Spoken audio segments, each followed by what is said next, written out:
Righty then. See if we can't find the stream. Hopefully it isn't too far away. Look up on the official channel. Click on it there. Whereabouts is stream? There is stream. Alright. Game audio is working, so is the party audio, from what I briefly heard. And hello, Twitch ad. You're becoming ever so much more common. Quite irritating. But everything is working as it should be. Hello, everyone, and welcome to round 12 of the AM1 Championship here on Contest of Speed. I'm Lane Everingham, your commentator for this event, and this time we're racing at Suzuka Circuit for the Japanese Grand Prix. It was constructed in 1962 thanks to a joint effort between the Honda Motor Company and Dutch architect John Hugenholtz. Its original purpose was meant to be a test circuit for the latest automotive products produced by Honda, but it soon became very popular within Japanese motorsport. It took until 1987 for the circuit to host its first Formula One Grand Prix, and since then it has become one of the most iconic circuits in not only Japan, but also in the world. The current day layout measures up at 3.61 miles and consists of 18 corners in a single DRS zone that heads down the main straightaway into Turn 1, which tends to make it the prime overtaking spot on the circuit. It's an old-fashioned style racetrack with fast, flowing corners and sweepers designed to test the very limits of driver skill and car performance. The main technical area of the circuit is the famous high-speed opening sector S's formed by turns 3 through 7, as Cam Tissell has just disqualified himself for blocking the pit lane exit. He was stuck behind Aaron Carey's Williams there, so he had to come to a stop. And as a result, he's now been disqualified. There we go, the first bit of drama in this race right at the start of qualifying. Yes, the famous opening sector S is formed by turns 3 through 7. The curbs through this section have been known to catch and spin drivers out quite a lot in the past. Especially the final part of the S's, a section that Kit and Petter is going through right now, the notorious Dunlop curve.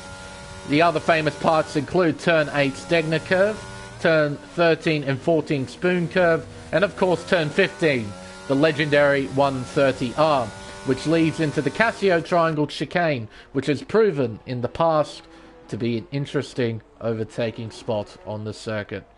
For qualifying, as you can see, we have dry weather conditions, and we're set to have similar conditions for the race, so we shouldn't have any wet weather interference once again in this race.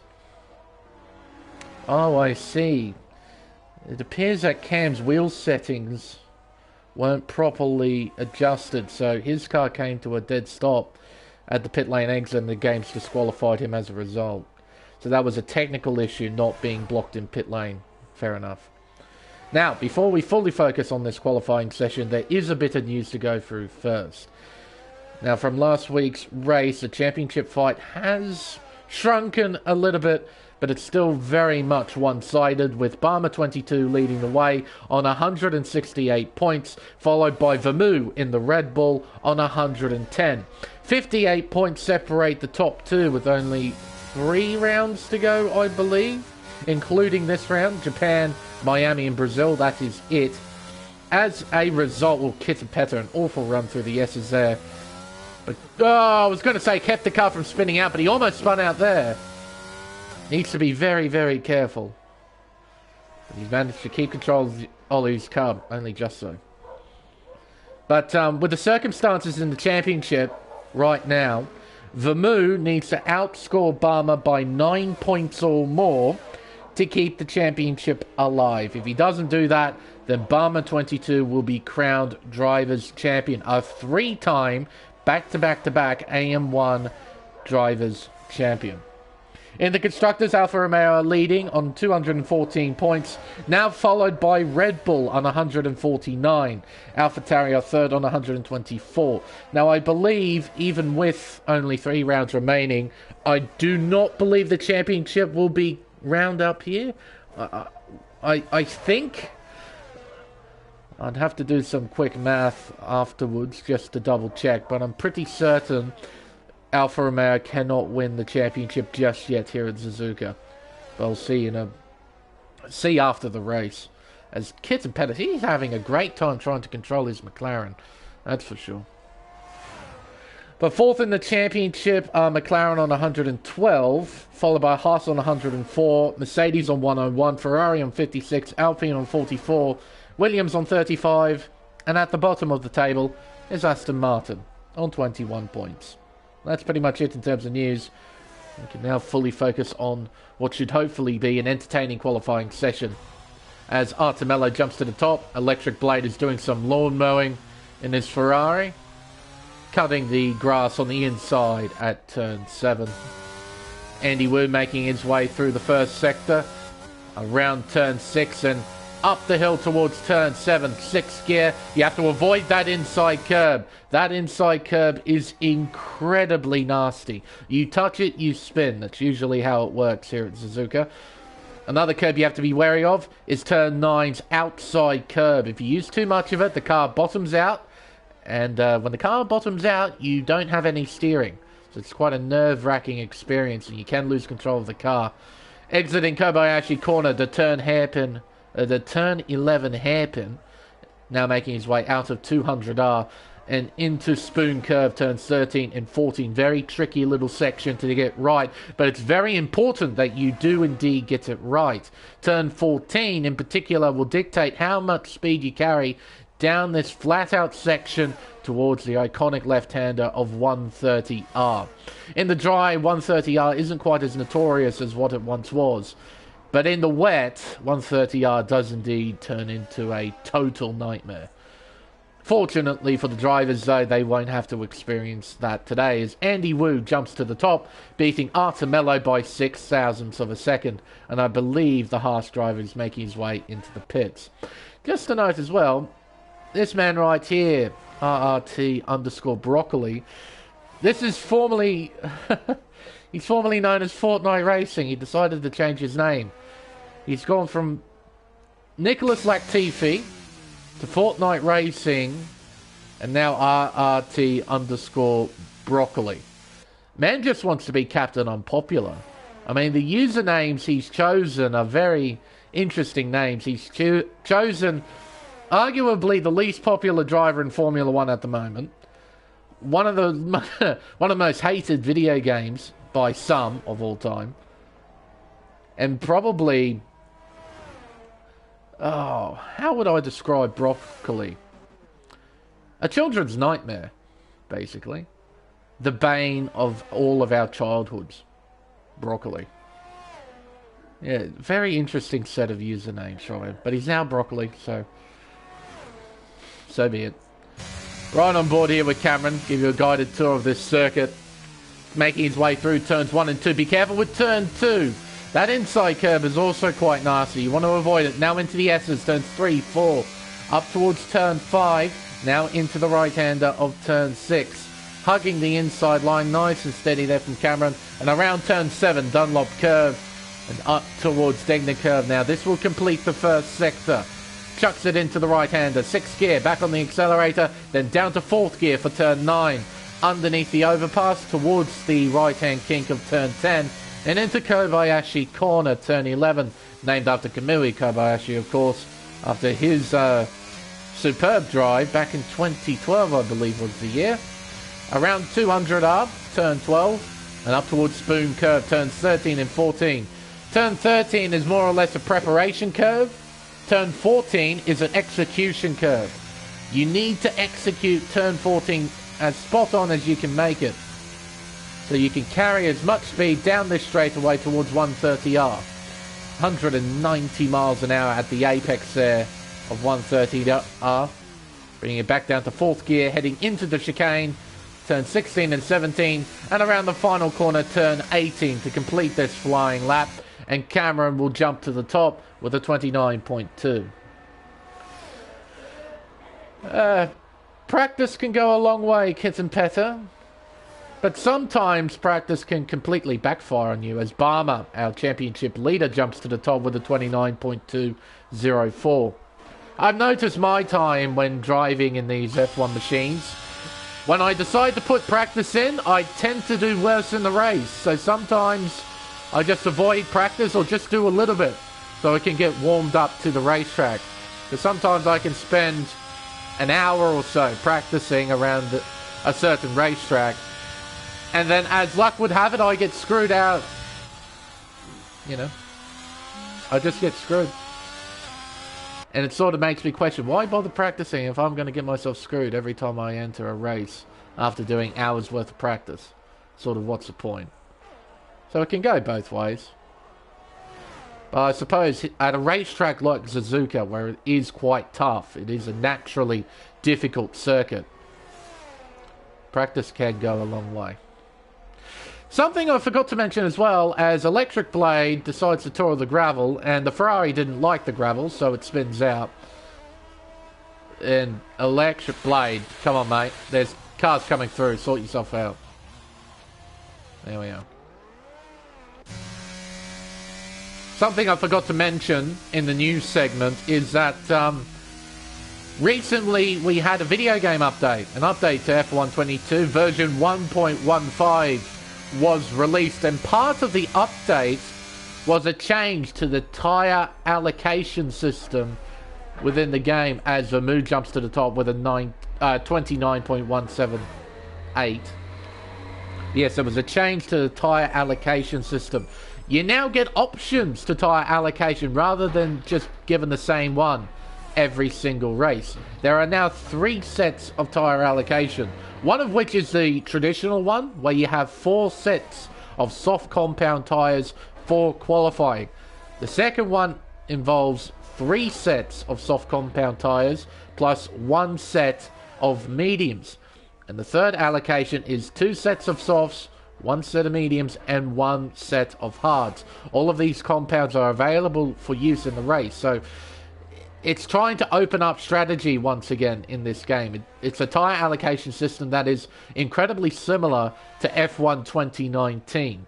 But yeah, it's taken a while for us to actually get this system into the game. We've waited a long time, but hopefully now, as Saint has a moment there at the exit of the hairpin, hopefully now we get a bit more interesting strategies.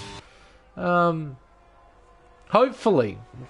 That's what we're all praying, as Broccoli has had a moment through the opening sector S as he gets out of the way quite nicely there, using the gravel on the outside and rejoins safely. That's very well done as Elite Game Boy is making his way through the first sector. It looks like he's on an in-lap.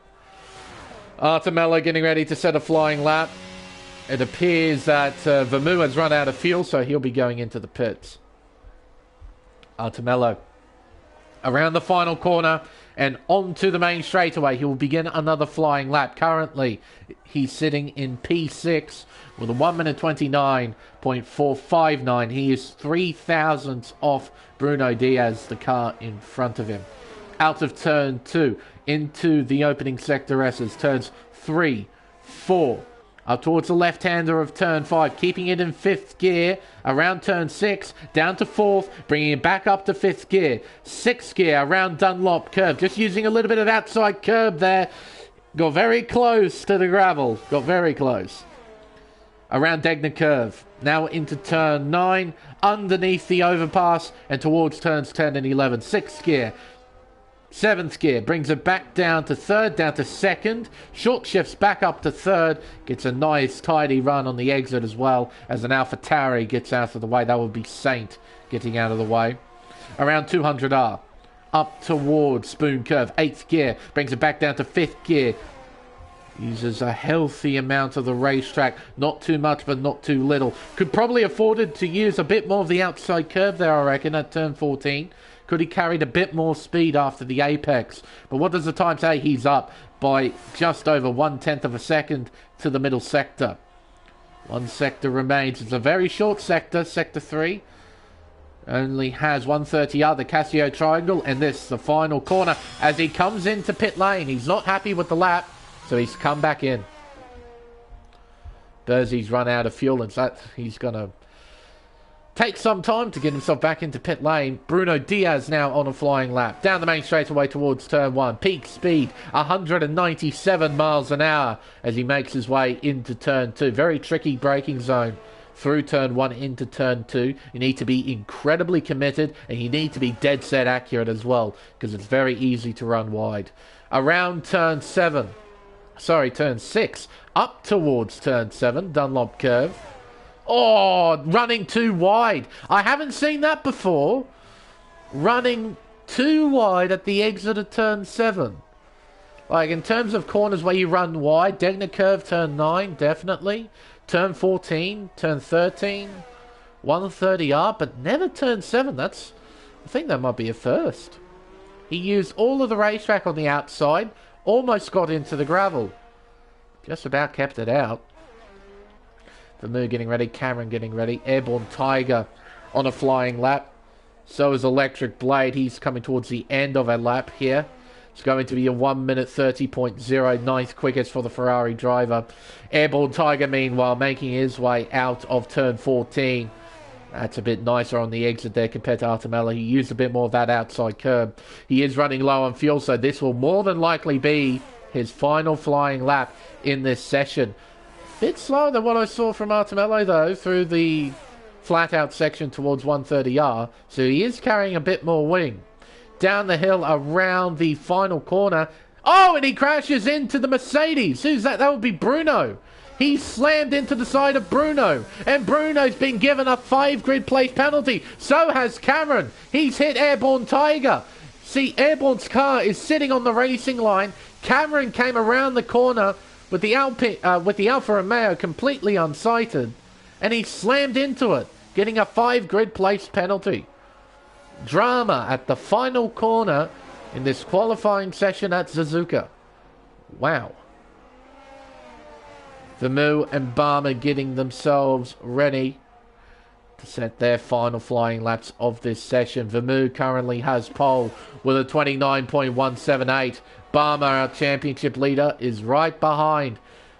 Top two only separated by 26 thousandths of a second. Down the hill, around the final corner, a bit of a wiggle there from Barmer as he heads down the main straightaway towards turn 1. 8th gear, peak speed, 188, 200, 201, 202 miles an hour as he goes into turn 2. 5th gear, gets a nice run on the exit, and now into the S's, turns 3, into turn 4, now the left-hander at turn 5, brings it up to 6th gear, back down to 5th, a bit of a slide there, as there's an Alpine on the inside. I think that's Cameron trying to get out of the way. It is. First sector says, for Barmer 22, he's up by 1.5 tenths. Vermeer, meanwhile, he's heading around Dunlop curve, missing the apex and then some. He chucks it off the road, slams it into the wall. His qualifying session is over. He cannot challenge Barmer at this stage. He's currently holding pole position, but Barmer doesn't need to improve by much, and he found plenty of time to the first sector. Andy, meanwhile, making his way through. I believe his session is done. Yes, it is. Down to Barmer here. Can he take pole position away from Vermeer? What does the clock say? Says that he can. So long as he can get through this final sector without making a mistake, pole position will be his. Through the chicane, the Casio triangle, turn 16 and 17. And around the final corner, turn 18. Barmer 22 will cross the line and take pole position with a 28.903. Fine lap time. Bursey up by 2 tenths to the first sector as Saint is doing weird things on the inside of that hairpin. Don't know why he ended up there, but he was off on the inside cutting the track. His qualifying session is done. Towards the middle sector split. What does the clock say for Bursey? He needs to improve by quite a lot to improve position, but he found that time. He's up by 4 tenths of a second to the middle sector. Through the chicane, turns 16 and 17. And around the final right-hand corner, turn 18, up towards the line, and Burzy jumps up to 4th, improving by 5.5 tenths to set a 29.301.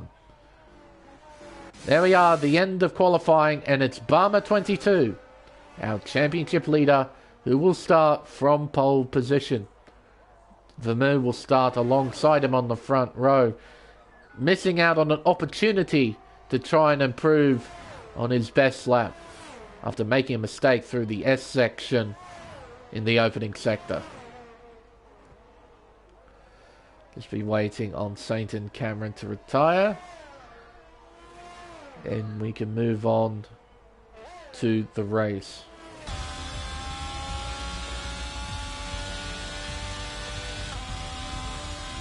Alrighty. So, results from qualifying. Barmer on pole position, Vermeer P2, Cameron qualifying 3rd, but after that collision with Airborne Tiger, he'll start down in 8th, I believe. Maybe 7th, thanks to Bruno Diaz also having a penalty. That means Burzy will start in 3rd with Andy Wu also starting on the 2nd row. Bruno Diaz qualifying 6th, but he's got a 5-grid place penalty after he hit Airborne Tiger. Artemello qualifying 7th, followed by Saint in 8th, Broccoli in 9th, and Kittenpetter rounding out the 10. Game Boy 11th, followed by Electric Blade, Aaron Carey, Airborne Tiger, and Cam Tizzle weren't able to set lap times through this session. Airborne Tiger, he made mistakes during qualifying and was unable to set a lap. Cam got really unlucky with his rig not working properly. Time for the race. Be interesting to see who goes with what tyre for the start of this event. I have done a few races here as a commentator, and the common trend is that drivers start on the hard compound tyre, then they move on to a set of mediums, unless they're towards the front. If they're towards the front of the field, they're more inclined to start on the mediums. Reason being is that they're trying to break away from those behind, starting on the hard tyre, try and build up a gap, and then compensate later on in the race when those drivers behind move on to the medium compound tyre. Artemello has left the session. Hopefully he can rejoin as soon as possible as the drivers begin the formation lap here at Suzuka. Seems that Barmer and Vermeer might be starting on the hard tyre. No, Barmer isn't. It certainly looked white. No, it's yellow. Just from the side, it did look white. No, Barmer's starting on the medium tyre. Vermeer starting alongside on the hard tyre. Burzy, Andy Wu and Artemello and Cossain, they're all starting on the mediums. Cameron and Broccoli, the two Alpines, are starting on the hard tyre. Kittenpetter is starting on medium. Same with Game Boy and Bruno Diaz, who's not doing himself any favours by touring the inside of the racetrack there. Artemello's rejoined as well, so he was able to get back in very quickly. Electric Blade on the medium tyre, starts P12. Aaron Carey doing the same in P13. Airborne Tiger starting 14th. He's on the hard tyre. I mean, why not from the back? Might as well try and do something different. And Cameron, doing some rallycross, is on the medium compound tyre. So we only have 4 drivers on the hards. That means 11 on the medium tyre. It's quite a bit different from what I've seen in other leagues. The hard tyre is definitely the more popular to start on, from what I could tell. But here, in AM1, everyone wants to start on the mediums. Everyone, bar 4 drivers. Get rid of that for now. We'll get ourselves ready for the start of this race. Now, Barmer's main goal will be to break away as soon as possible. He needs a very nice start heading down towards turn 1. And he has the tyre advantage straight away. Those medium tyres will provide better grip off the line. And I do believe he gets a cleaner side of the racetrack as well. I believe he starts on the left-hand side. See when the cars line back up on the grid again. But I do believe he lines up on the left, not on the right. Cameron and Electric Blade have been disqualified. They've been teleported back to the grid. So those two coming together somehow. They're P7 and P12. How did they come together? Yeah, so Barmer will line up on the left-hand side of the circuit. That's the cleaner side of the circuit. But of course, Vermeulen, he'll be starting on the inside, heading down towards turn 1. What is Broccoli doing? What is Cam Tizzle doing in the background? Oh my goodness. Barmer got himself disqualified as well. He didn't line up properly into his grid slot. So he's been moved back a little bit. That will hurt him.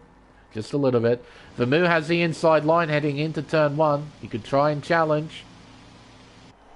Interesting to see what happens here off the start. We got 5 red lights. And we're underway here at Suzuka. It's a nice start from Barmer 22. Vermeulen unable to challenge. Andy Wu's got a blinder as well as they head into turn 1. It's Barmer who leads. Vermeulen second. Andy Wu in third. A Haas running wide. That is Artemello as Saint moves into 5th place. Through the S's we go. Turns 3, 4, up towards turn 5. Artemello, he's right on the back of the AlphaTauri. But through this opening sector, you cannot find a way by. Aaron Carey getting by Broccoli into P10. Broccoli down the order, as expected on the hard compound tyre. But everyone getting through the opening sector scot-free. That is absolutely fantastic. Around turn 9, underneath the overpass and heading towards turn 10, and more critically turn 11. Can anyone go for a move here? Doesn't really look like it at this stage. Artemello's right on the back of Saint, trying to find a way by using battery as he heads around 200R. See Artemello keeping a very narrow line. Saint running a bit wider, a more traditional racing line. Round turn 13 to turn 14. See the straight line speed comparison with some of these guys in the middle of the pack. See Saint is able to hold his own. Aaron Carey getting by Kittempeta around the outside, heading into 130R. Peta just letting him through. Up into the chicane, the Casio Triangle chicane. You can see the sparks flying from underneath the cars as they scrape along the tarmac. Game Boy on the back of Artemello. Game Boy's got speed. Look at the straight line speed of the Williams. Looking around the outside on the racing line. Contact! Running wide is Game Boy. Can he hang on to position? Yes, he can. It was very good to hang on to position, but that was very tight between him and Arta. Arta was not willing to give any room there heading into the opening corner. 7-10 separating the top two. Barmer trying to drive away. Vermeulen doing his best to stay with the race leader as they head into the Degner curve, turn 8. They chuck it through the right-hander. Sector 1 yellows. It's Cam Tizzle spinning out, and he's hit the barrier on the outside of turn 7. Around the hairpin, you can see the Alfa Romeo is already very dirty. The Sauber boys have not done a very good job cleaning that car. They head around 200R towards Spoon Curve. 2 Alpines were battling for position as well. Cameron's overtaken Broccoli. Carey's overtaken Bruno Diaz. Diaz, can he fight back? Oh, it's tight. But Carey gets in front. He's into P8. What can Bruno do to try and fight back? Nothing. Look at the straight line speed. It's impeccable from the Williams as Cam Tizzle has another moment, and I believe he's just destroyed a Fly Emirates board. Oh dear. Barmer 22. Building a margin. The gap is now 1 second. Say hello to the most useless camera angle in the Formula 1 game. Literally gives me no information whatsoever. Around turn 1. There's the race leader. There's Vermeulen. Andy Wu just in the background. Berzie's giving him company for now. Sitting only half a second. Oh, a big old... Oh, that was a tank slapper and a half from Artemello. He had a huge moment coming out of turn 2. Somehow managed to gather it up. Bruno Diaz having some sort of accident. Oh, wow. People were talking to me about this yesterday. This is a new glitch in the game. Say hello to the front end plates just being held up by nothing. The floating end plates. That's a nice name. Floating end plates. I don't know why that's a thing. Barmer's in trouble here. Vermeulen's on the back of him. Barmer must have had a moment while I wasn't looking. Vermeer is giving him a hard time coming out of Spoon Curve. Down this long straightaway towards 130R. Vermeer buried in the slipstream of the Alfa Romeo in front as they head towards the chicane. Braking in deep, pulling up nicely. All the cars getting through unscathed without any issue. Onto the main straightaway. Yellows are out. It's Aaron Carey, it seems. Cameron might be involved. No, it's definitely Carey. Thought I might have saw a second car involved in that. But Carey's had a moment. Now down to 12th. Cam's having a great time with that Ferrari at the moment. Not able to keep it straight right now. Oh, Saint. Saint's had a moment exiting turn 2. Another driver being caught out, coming out of... Ooh. I thought that was a full course yellow. It wasn't. It was Sector 1 yellows, but it was lighting up in Sector 3 for some reason as Broccoli moves into P11.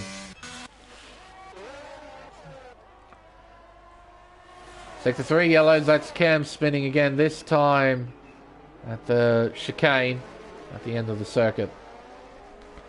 Vermeer hunting Barmer 22. 4.5 tenths separating the top 2 cars as they head into Spoon Curve. What's the top speed in the Red Bull like relative to the Alfa Romeo? Let's find out. It was a really nice run out of there from Barmer. You can see Vermeer dumping a bit of battery. He's got some really nice straight line speed in that Red Bull. Around 130R. Cam spinning again towards the chicane. Barmer had to defend that inside line. Vermeer was close. He can go for a move. Around the final corner and onto the main straightaway. DRS open. Battery switched on. Now he switched it off. More yellow flags in that opening sector. Cam really struggling out there.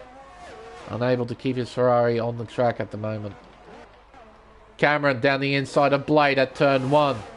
Takes P7 away from the Ferrari driver. Blade down to 8th position. Saint a 5-second time penalty for speeding in the pit lane. So evidently his incident at turn 2 gave him front wing damage. So he's come in to get that fixed. There's the 4 leaders. Barmer, Vermeer, Andy Wu and Burzy. It's a tight fight towards the front. And that is Aaron Carey spinning out at turn 2. Another driver being caught out through the opening sector.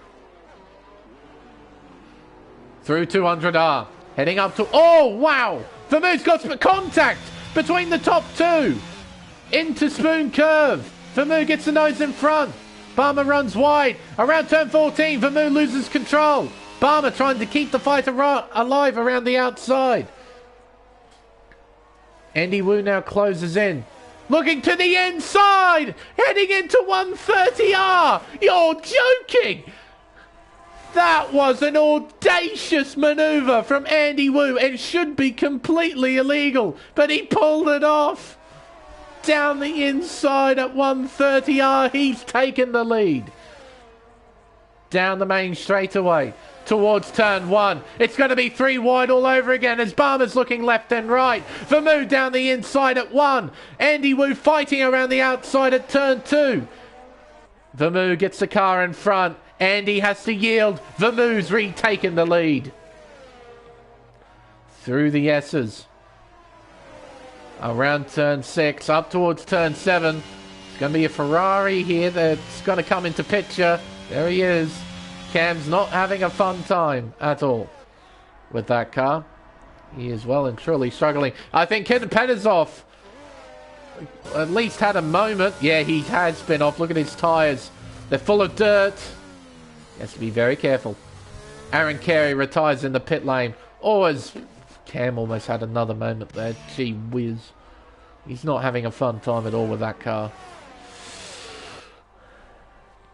Into Spoon Curve. It's Vermeer leading the way. Andy Wu in second. Barmer in third.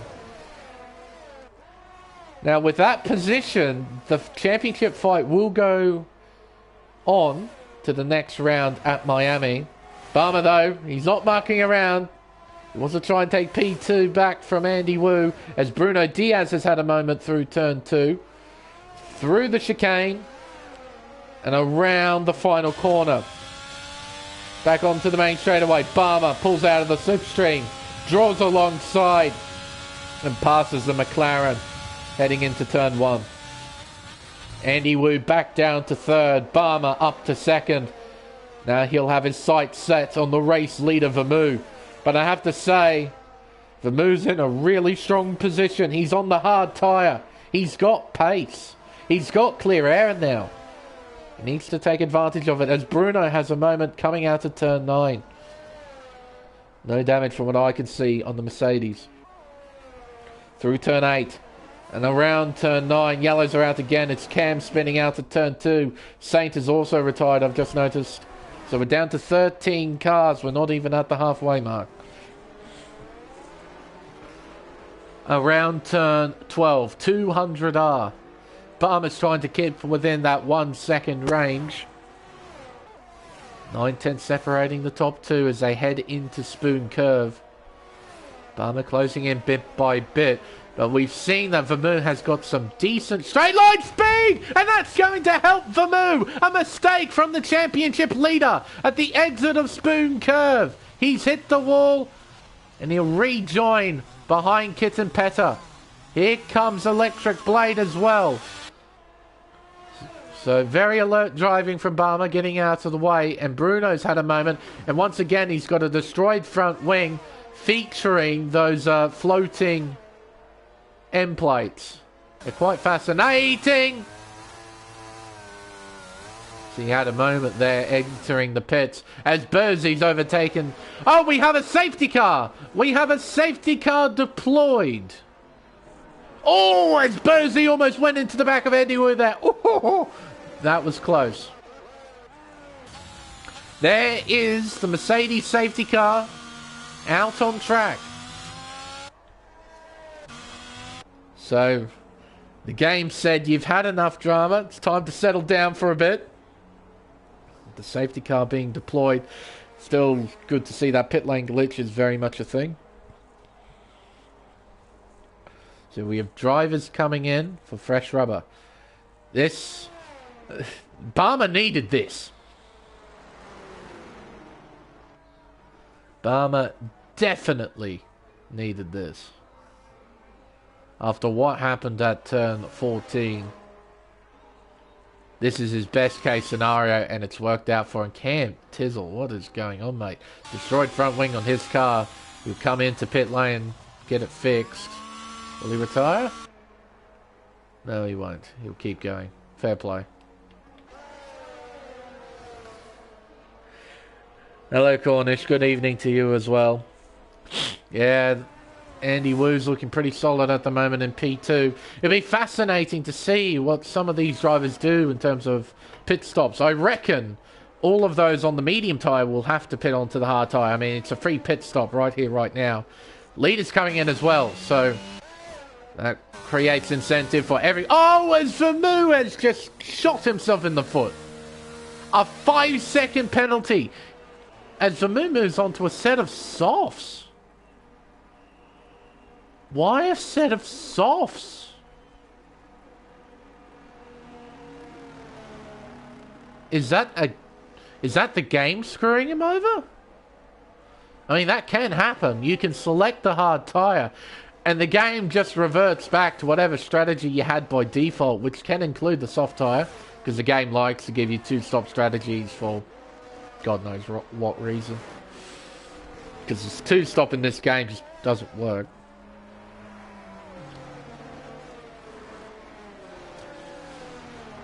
Well, Vermeulen's just picked up a pen right now. That's going to hurt him. That is really, really going to hurt him. Imagine Cornish doing that many laps on the hard tyre. It is a stretch.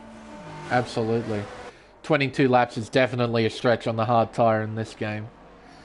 Previous games you could do that quite easily, but in this year's game, yeah, no, you cannot do that many laps. You get very, very tight when it comes to how much tyre life you have left. And you do have to be a little bit worried, because as soon as you hit about 75%, that's where you go into puncture territory. And it's down to the game to decide when you get to puncture. Sometimes it can happen as soon as you hit 75%. I have seen that before, where drivers hit like 76, 77% and they get a puncture. I've seen drivers who can carry a tyre until 100% and not get a puncture. And I've seen proof of that as well. So, yeah, I'm curious. It's either the game has screwed over Vermu, or he's got something planned. I just don't know. I don't know why he would have pitted onto the soft tyre. It has to be a mistake. Because you could try and go to the end on meat, like it'll be a long stint, but you could try. That's what Cameron's doing down in P6. And he's revving the car right now. He's trying to dump fuel. Vermu doesn't pit, so he's gonna stick it out on these tyres. I mean, this safety car at this time was probably the worst case scenario for Vermu, especially considering the circumstances that happened just before the safety car, where his championship rival Barmer spun out, hit the wall, got damaged, needed to pit, repaired the front wing, and then the safety car came out. The safety car came out when Vermu was in the prime position. He was the best looking driver through that opening stint on the hard tyre. And now, he's on the back foot. It sort of demonstrates the fact that in the world of racing and in sport in general, luck has a massive part to play. And if luck ain't on your side, well, no matter how much skill you have, you can't overcome really bad luck. So,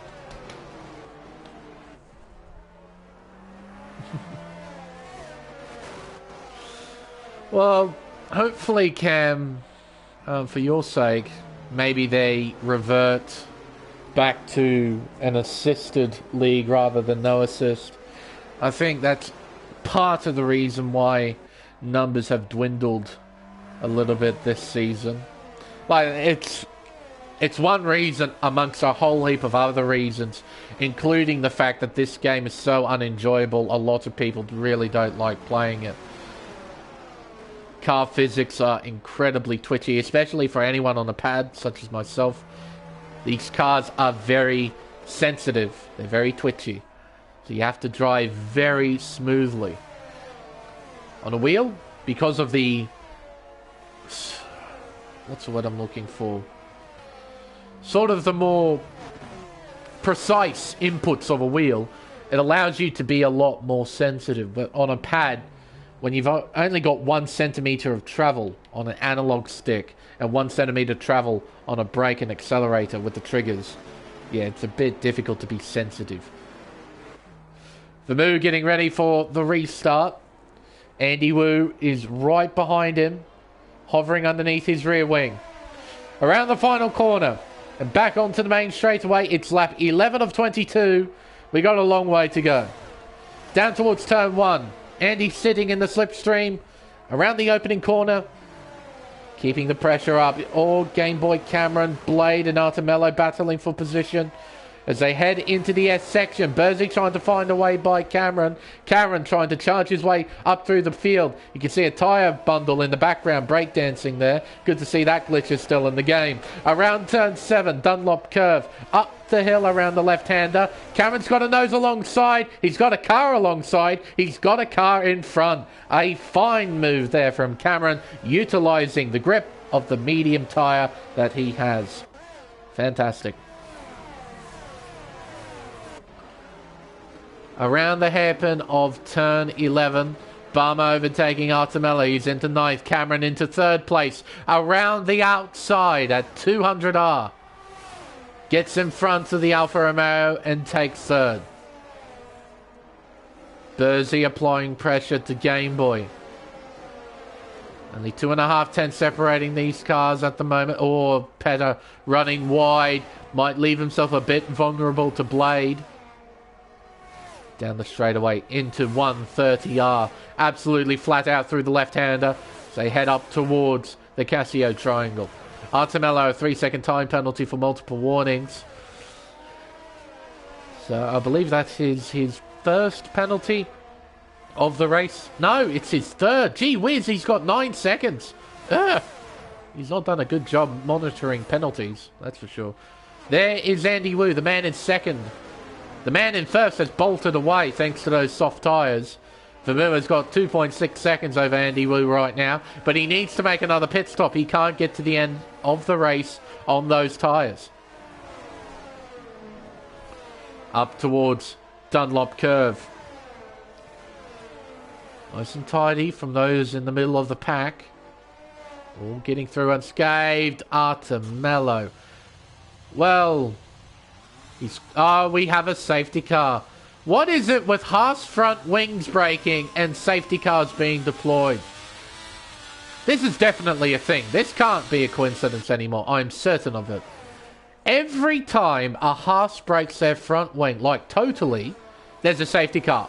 It's 100% guarantee. Every time I've seen it, there's a safety car. Every time I see a Haas in the wall, it's a safety car. All the time. I have no idea why this happens, but it happens all the time. Now this will help Vermeer, I think. I think he'll try and pit onto the medium tyre here. I mean, there's an opportunity to have a free pit stop, but he will tumble down through the order. Oh, what did he do? What does he do? Do you pit? Yes, you do. Okay, my initial prediction was right. He's in. But he's going to lose a lot of track position. That's another set of softs.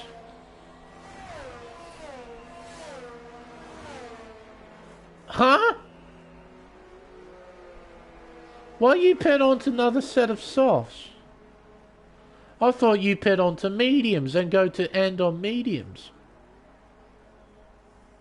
What? That's what Barmer's doing. That's what Broccoli's doing. Airborne Tiger's in for softs. Sus, you reckon, Matty? I don't get it. Because those softs won't make it to the end, will they?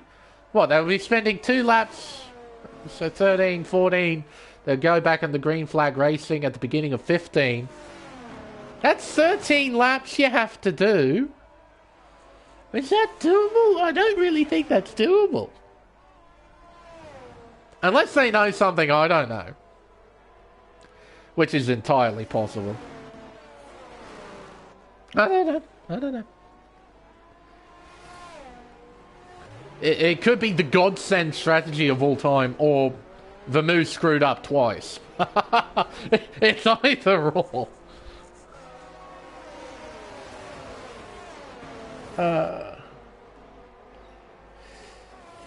Alrighto. Okay. Well,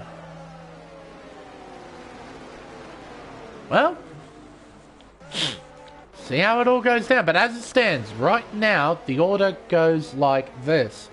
Andy Wu is our race leader. And Andy Wu has not been mucking around today.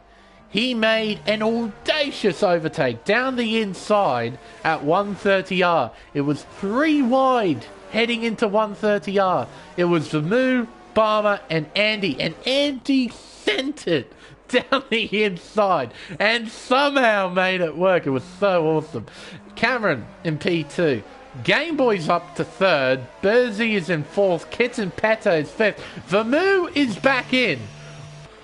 So he has made a mistake, and he's putting on a set of mediums. Okay, so he did screw up. Alright. That gives me a little bit of satisfaction to know that I was right. The soft tyre could not make it. I am a happy person. I've got happy feelings inside. That's good. But Vermeer won't have happy feelings. He's just done a few extra laps on those tyres. And now he has to push on these mediums right now to catch up to the train. Wear them out just a little bit.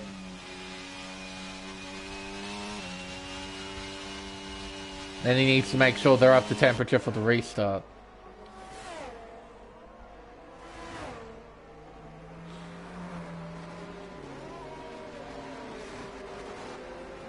Pit glitched twice. If that's the case, that is so terrible. To get pit glitched twice is insane. If that is really the case, that is insane. I think after this recent update, we've seen a vast array of new glitches, or at least I have. One of which, in another league here in Australia, did a race at Mexico.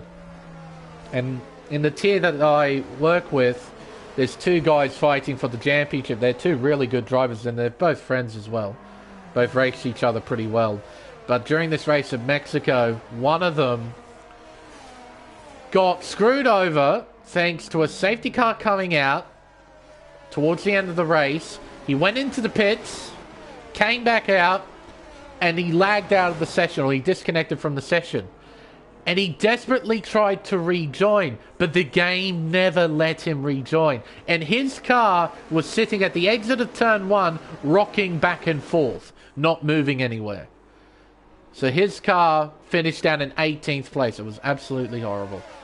Oh, as Andy's lost it around the final corner. Cameron's taken the lead. Game Boy to second. Oh, did Andy just try and push off?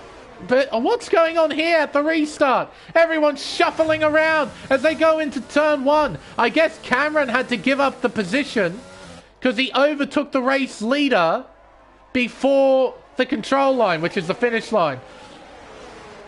Through turn 5 into turn 6, Bursey is our race leader. Oh, and a spin from Cameron. He throws it away into the grass with a big spin at the exit of turn 6. Game Boy and Artemello side by side into Degner. Oh, running wide is Game Boy. Forced off the racetrack there by Artemello. Pushed off. What was that restart? Andy Wu throwing away the restart. Left the door open for Game Boy and Cameron. They're now down in 9th and 10th. And I think that's because they overtook the leader, Andy Wu, who made a mistake, and they had to give up the position, and as a result, they got shafted. By giving up the position, they gave up the position to everybody else who was right behind. That sucks. That well and truly sucks. Oh, down the inside, Vermoo looks, big send, it's tight, but they both get through. And Vermoo, look at the drive he got out of the chicane. Moves himself into P7, a fine overtake. Barmer on the back of Broccoli. Can't believe I'm saying that. Down the inside into turn 1. Barmer gets in front of Broccoli. He's into P4. I hate that you said that. Through turn 5, into turn 6. Oh, he almost goes into the back of Broccoli. Gee whiz. Through turn 7. Dumping his battery as he heads towards the Degner curve. Looks to the inside, but cannot commit to a move. You can't go dive bombing into Degner. It doesn't work. Oh! Vermoo! Oh, sorry, no. Artemello has spun. And we have another look, he's destroyed his front wing. There it is there. And we have another safety car. This is not a coincidence anymore. This is this is so not a coincidence. Every time the Haas breaks its wing, there's a safety car. Every time. Oh my goodness. Why? Why is this a thing? Oh. Oh. And also, Airborne Tiger's got a penalty. Drive-through for speeding. Like, he needed a safety car to try and save this race, and now he's just been given a drive-through for not watching the Delta. Yeah, it is sus. It's absolutely sus, Maddie. It's not a coincidence anymore. every time the Haas crashes and destroys their front wing, safety car. Every time. Don't know why it does it, but it's always the Haas. It's never any other car. I mean, we saw... They didn't repair his front wing. They did not fix... They did not replace that...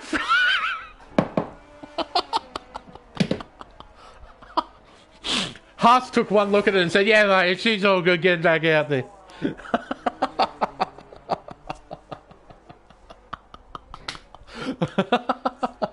Oh, my goodness. Oh.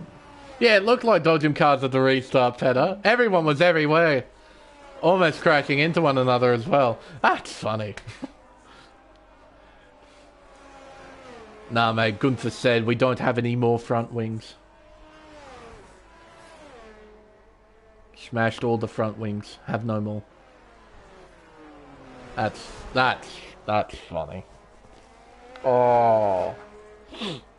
That... It's not funny for Arthur. I hope he's taking this better than I'm thinking he's taking it. He'd probably be very, very frustrated. Like, we've still got 11 laps, make it 10.5 laps to go. Still a lengthy distance left in this race. I mean, he can fight for a top 10, technically speaking. So, you know, he can try and fight for some... But he's got 9 seconds worth of penalties as well. Look at this. 9 seconds. He's had a horrible time with track limits over the course of this race. And Airborne Tiger, this was his opportunity to try and salvage a result. But now he's got to drive through penalties. Blade pits in and he'll serve that 5 seconds. So, question is, folks, do Haas repair that front wing? What did they do? Is their front wing ready? It looks like there is one. They must have found a spare. Must have got a Ferrari front wing and just painted it white. There we go. Yeah, brand new one. And away he leaves.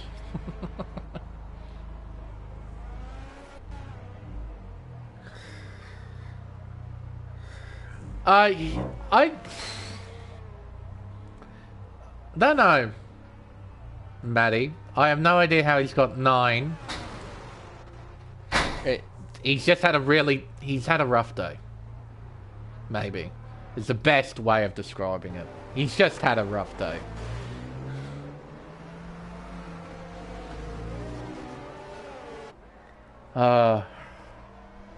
Right. Race. We have a race. Amongst all the drama, we've got an actual race to keep an eye out for. The man at the front of the field is Burzy in the Red Bull.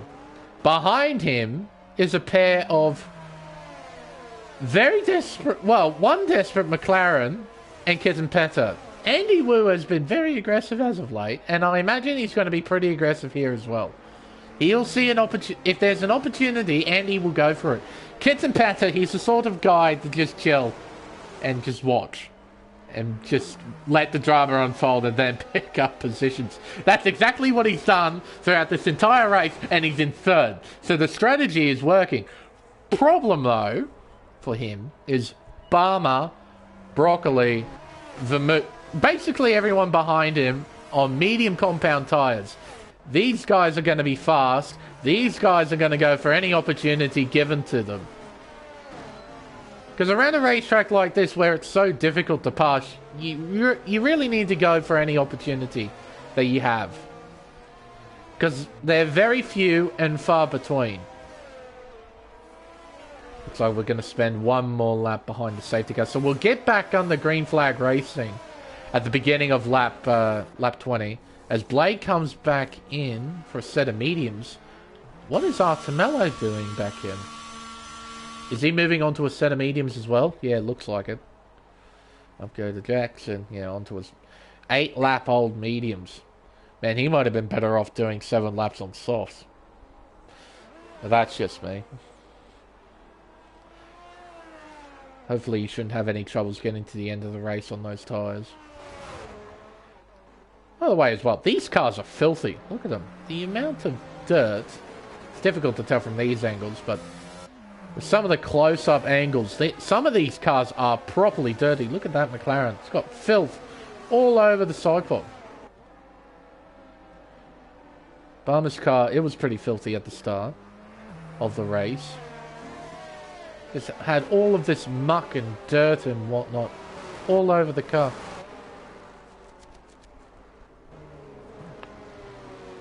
Going around the hairpin. See all the look at that! Dirt all over the carbon fibre.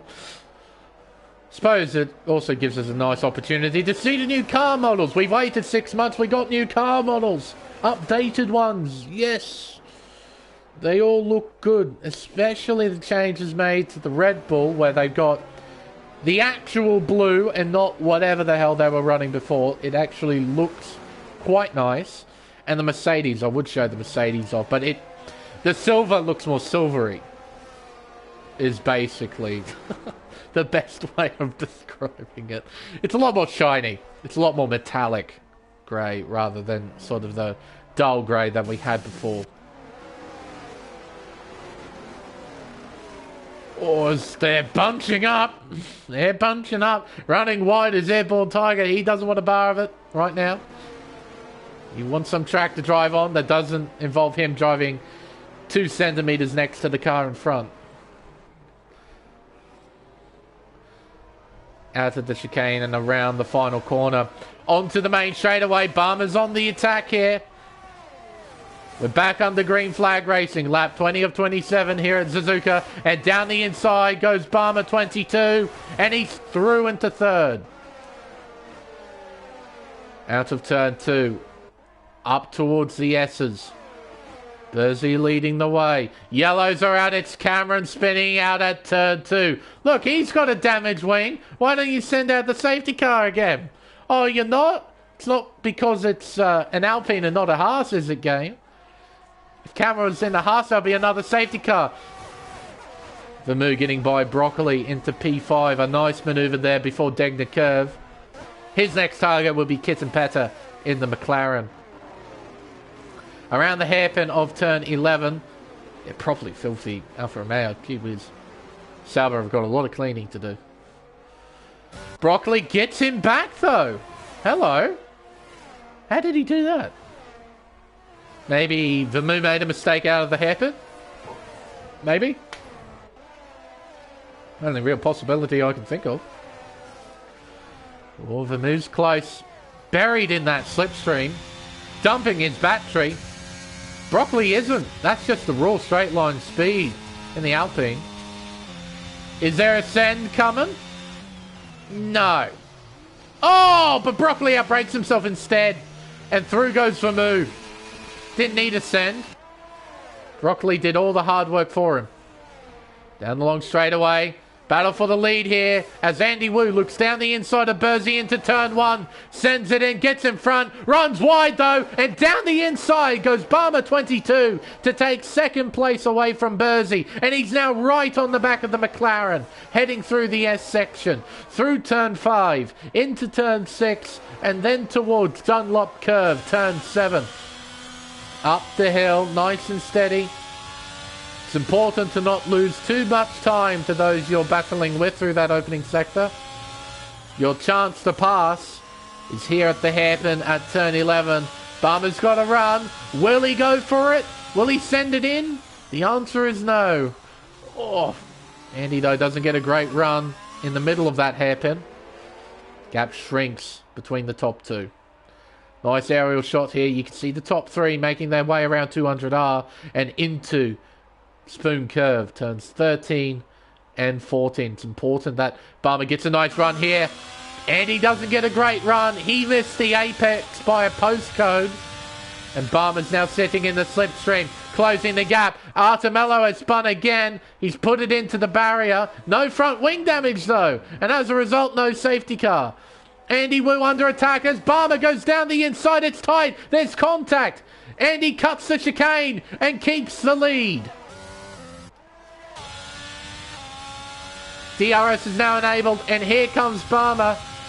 Andy Wu, I think he might have relinquished that. I think he might have rolled out of the throttle just a little bit to let Barmer through. As Arta retires in the pit lane, we're down to 10 cars. Through the S's. Round turn 6. Up towards turn 7. Man, Barmer has gotten lucky today. Before the first safety car period, he had no right... Oh, he's made a mistake! And around goes Andy Wu. He's made a mistake at turn 8. And Andy goes back by. And there's Vermoo. He's now involved in the battle. The two Red Bulls are side by side as they head around 200R. There's yellow flags out. They'll stop drivers from passing. It's now green flag conditions again. Into Spoon Curve.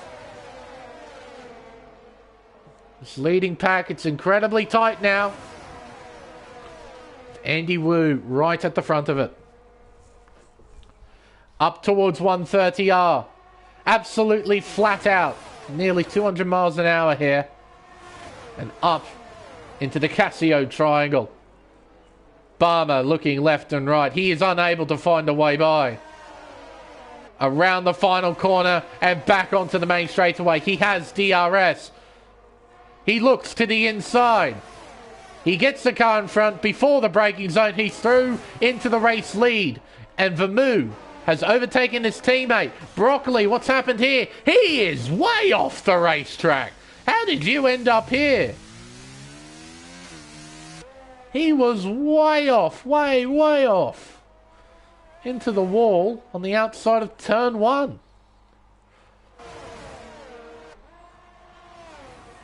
Up towards Degner Curve, turn 8. Barmer, he needs to try and pull away. His closest rival now is Vermoo. Andy, he just won't have the pace on those tyres, I think. He's doing his best, though, to keep within that 1 second range. As Broccoli has had another moment, this time at turn 9. As Cameron comes in, he'll put on soft tyres. He'll go for fastest lap.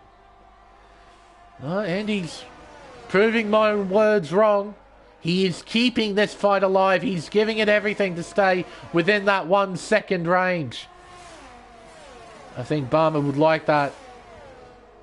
He would like the fact that Andy is trying to stay in seconds, giving him a gap between himself and Vermoo.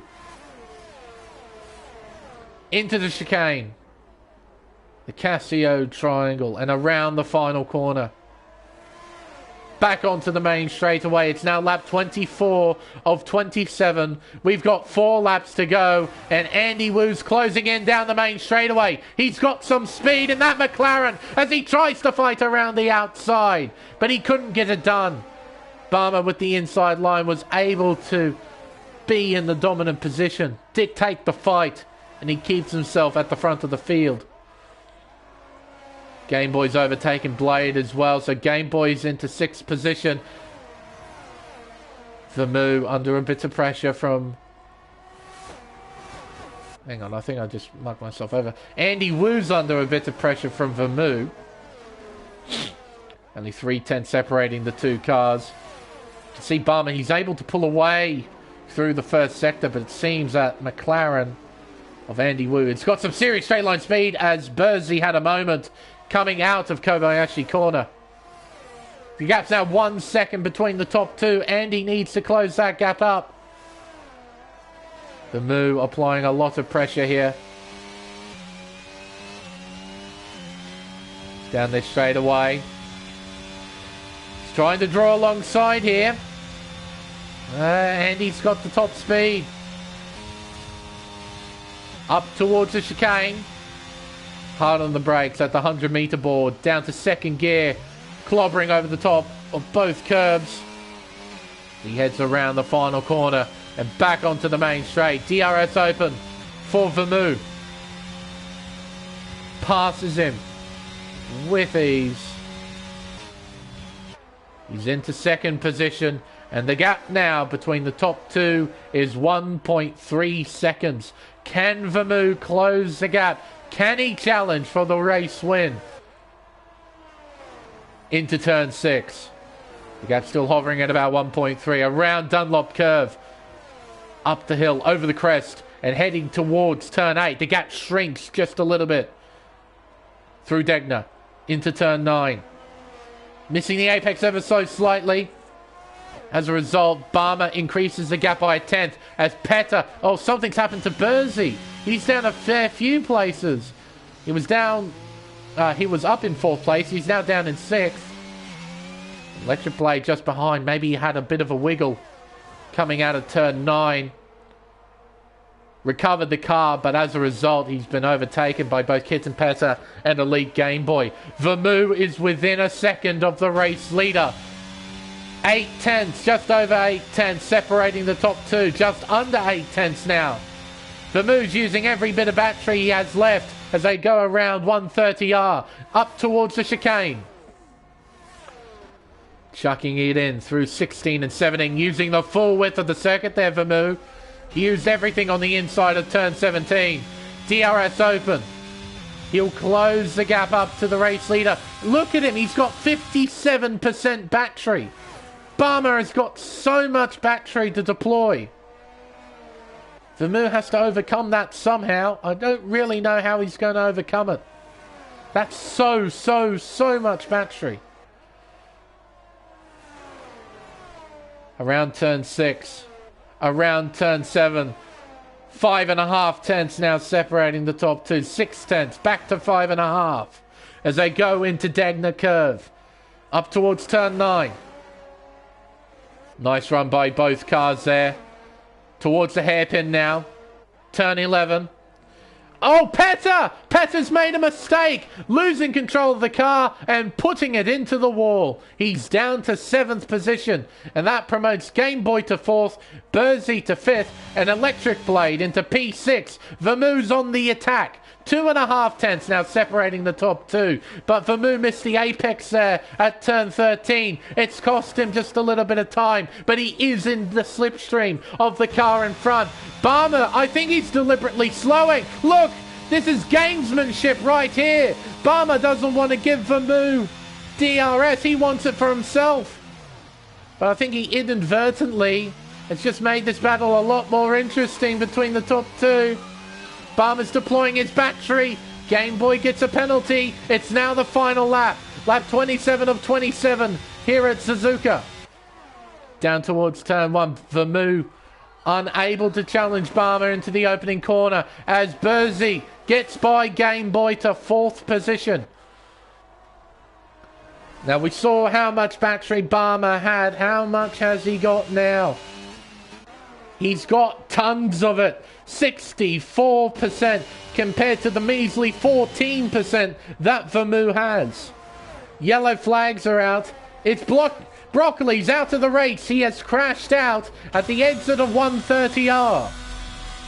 Now he'll be classified in 10th place. At a bare minimum, he will score 1 point. Vermoo, meanwhile, sitting in the slipstream, using up his battery. Barmer's got so much. There's going to be nothing that Vermoo can do about it. A round spoon curve for the final time. All that Barmer needs to do is get out of here scot-free, and does. And he's going to dump all the battery he has. There's going to be nothing that Vermoo can do about this. It's been a fine championship year for Barmer 22. He's a 2-time AM1 Drivers' Champion. He's now going to be a 3-time AM1 Drivers' Champion. Back to back to back. Barmer 22 wins the Japanese Grand Prix and becomes our Drivers' Champion for this season. Vermoo P2 did all he could. Andy Wu will complete the podium places in 3rd. There we are. Burzy 4th, Electric Blade 5th, then Game Boy. Kitten Petter will cross the line in 7th. Then it'll be Airborne Tiger and Cameron, who will complete the field of finishers. Now, I will have to check a couple of things. Vermoo got fastest lap, so I've got to take that into account. So 25, and it'll be 4 points for Tiger with P8. So that means it's 29. For Red Bull, it is 19. And Berzi finished 4th, didn't he? So that would be 12, I believe. I have a feeling the Constructors' Championship is not quite over just yet.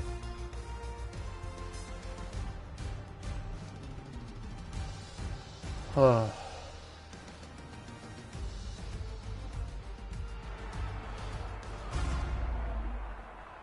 Wow.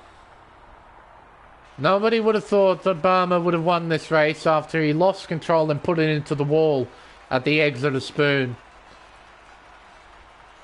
But luck favoured him today for just a brief moment. And thanks to that, he brought himself back into the fight and took the win at Suzuka, sealing the Drivers' Championship. Vermoo gave it his best, but second is the best he could come up with. And P3 goes to Andy Wu. Definitely got overtake of the day down the inside at 130R. So, the unofficial results of the Japanese Grand Prix. Bama 22 is your race winner, with Vermoo coming home in second, 6/10 behind, followed by Andy Wu completing the podium places. Berzi P4, followed by Electric Blade. Game Boy is next in P6, followed by Kith and Petter, Airborne Tiger, and Cameron. Our final finisher, our final classified driver is Broccoli down in 10th. Retirements, Artemello, Cam Tizzle, Bruno Diaz Saint, and Aaron Carey. There we are. So this will be a 2-point swing in Red Bull's favour. It will reduce the gap, doing some quick math here, from 65 to 63 points. Now, what is the absolute maximum with 2 rounds left that you can score? 25, 18, you add the 1, that would be 14, 34, and you multiply that. Yeah, okay, so the championship isn't quite over just yet. If Alpha ended up scoring 5 more points, it would have been championship for Alfa Romeo, but yeah, ultimately ended up falling just short. In saying that, though, they are, without a doubt, going to wrap up the championship next week. That's for sure. They've got such a huge lead as it stands right now. 63 points. It's going to be next to impossible to overcome that. But it's not over just yet. Still got a little ways to go. Huh. Quite fascinating. This race had drama, had some action, had some interesting overtakes. Drivers really sending it here at Suzuka. It was cool to see. But I think, folks, that will wrap up another week of racing here on the AM1 Championship. Certainly been an interesting week. For me, anyway, as a commentator, I've had a few good races. This is just another one to add on to the list. But I think with everything said and done, it is time for us to end the stream. I've been Lane Everingham. Thank you all so much for watching, and we'll see you next week for round 13 of the AM1 Championship at a brand new racetrack, the Miami International Autodrome for the Miami Grand Prix. Until then, it's goodbye.